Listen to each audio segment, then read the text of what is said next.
At first glance, the DVX200 struck me as not being large.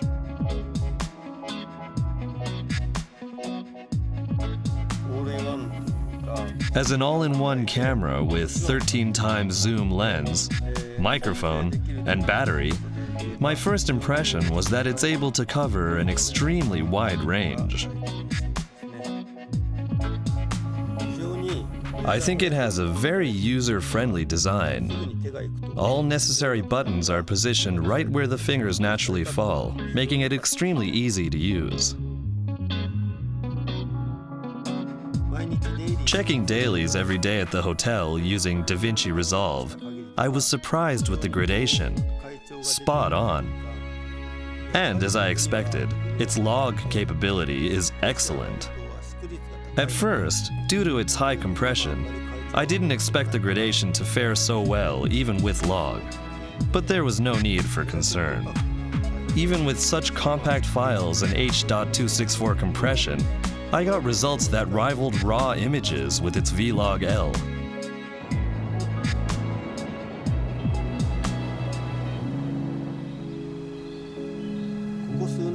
We've seen a DSLR shooting boom for the last few years.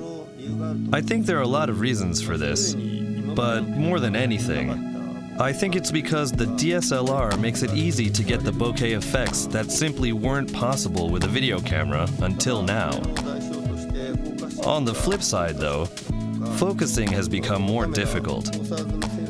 Since the DVX200 has a 4/3 sensor, it lets you capture extremely good bokeh effects.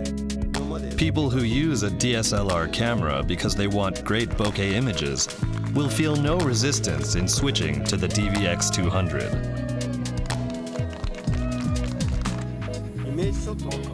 Image shots demand a high-speed effect, which is essential these days.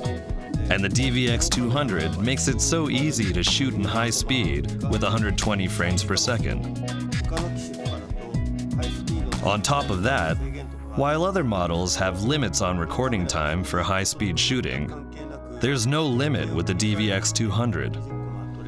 And all you have to do is switch to 120 frames per second.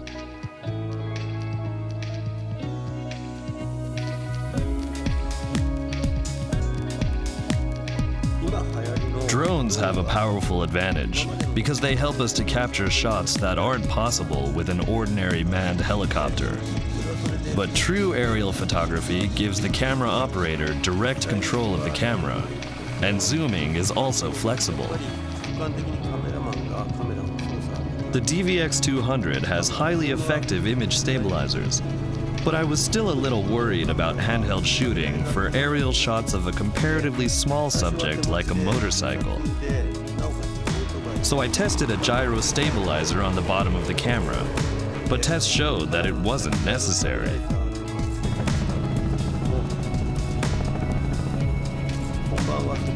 For the actual shooting, I didn't use any external gyro stabilizer at all, and held the camera by hand all the time, since the level of handheld shooting was all I needed.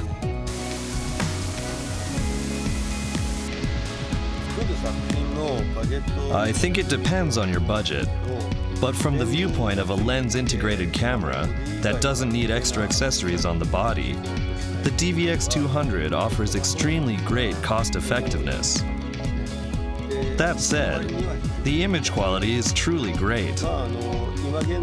The DVX200 is capable of producing the image quality demanded today with 4K.